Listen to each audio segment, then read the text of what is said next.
I've actually got some advisor sent in questions. I've got something related to this I want to read because it has to do with time and exactly what you're talking about, finding, progressing in how we're using time, increasing the value, and it has to do with delegation, which is another important part of the book. When I read it, was key. But here's the question.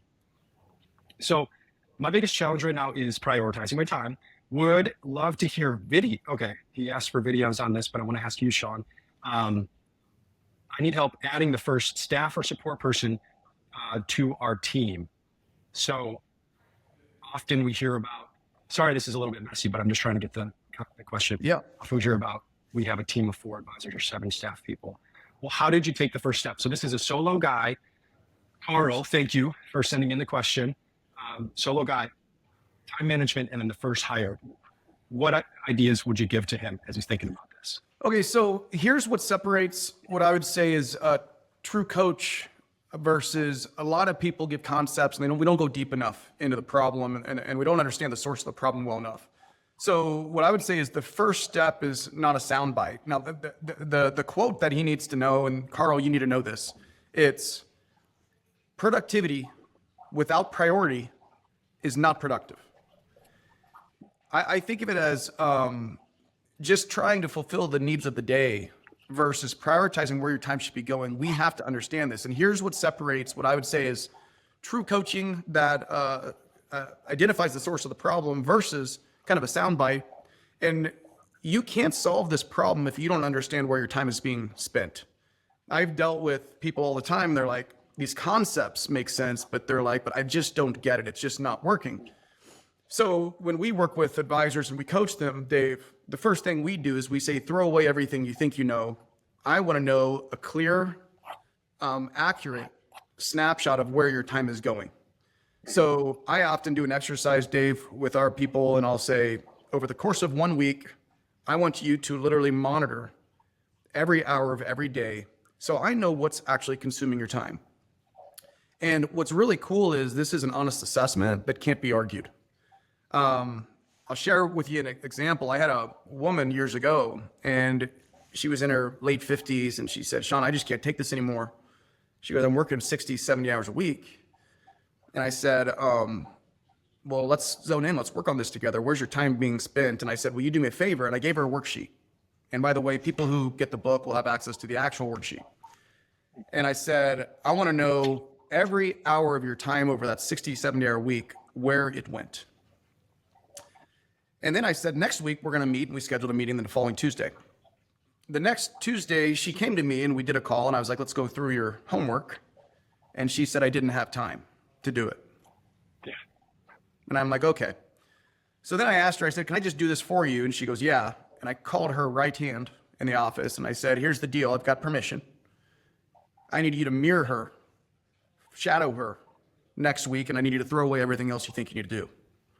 She mirrored her, shadowed her, and she came back with an honest assessment where her time went.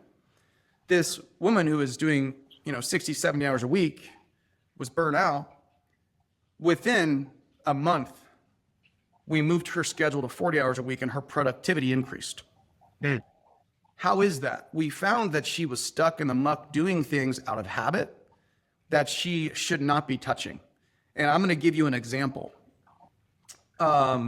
Before every meeting, she was spending a half hour reviewing and tweaking all the numbers. After every meeting, she was typing out all the notes. Mm. After 8 meetings, you're talking 12 hours right there in prep because the job wasn't done correctly on the planning, which is like, think about the software technology used to put together the plans. And then this half hour to an hour, I forget if it was an hour or a half hour at the end, she's literally sitting down on her computer typing. So I said, well, hey, this typing that you're doing and all these notes, I said, what do you think that'd be worth if you hired a professional typer, 100 words per minute, to come in and just type for you? How much would you pay that person? She said, oh my goodness, no, I wouldn't want to pay that. That's an expense. And you got to remember, this woman was worth about $500 an hour to her business. By her putting 5 hours, 10 hours into this, it was costing her business $5,000 an hour. And I said, well, you won't pay somebody to do it, but you're doing it yourself. It's more costly for you to do it. Bottom line is she got it. Come to find out, there's technology that'll do that for you.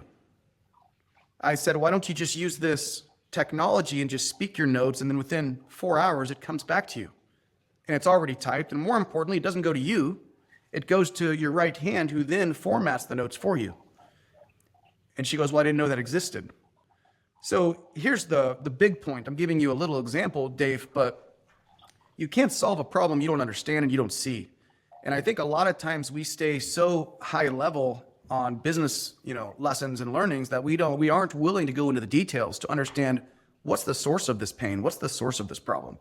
And I've seen people within weeks kill off 10 hours of their workload, whether it's technology that does it, whether it's something that doesn't even need to be done, it's called just deleting it, or whether they have a capable, great team member around them that's better than them that now takes responsibility and relieves them from that.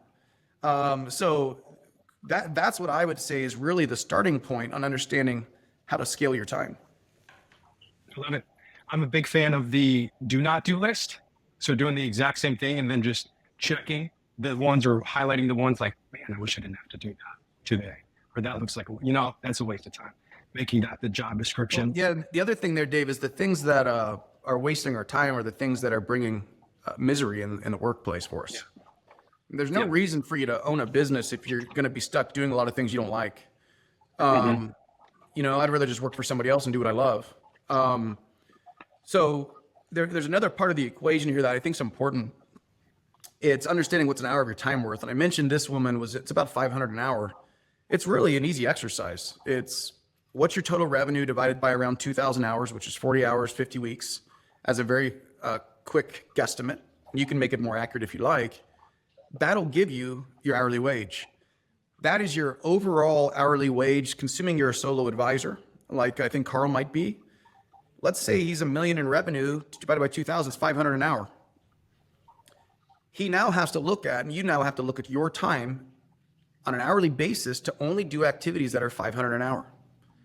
And what's cool is if you break your time down, like I said, and everything you do, you'll find that some of your opportunities like marketing and selling, you'll find that's $3,000 an hour. So how do I go from $500 an hour to a $3,000 an hour earning, which is 6 times the revenue, is I do more of the good stuff, the valuable stuff, and I do less of the $15 an hour stuff. And this is what we want to, it's a compass that's going to guide our future. And by the way, the advisors love the high value stuff almost every time, but they're stuck in the muck doing 80% of their time stuff they shouldn't be doing. So this is really important to understand as we continue to grow the business.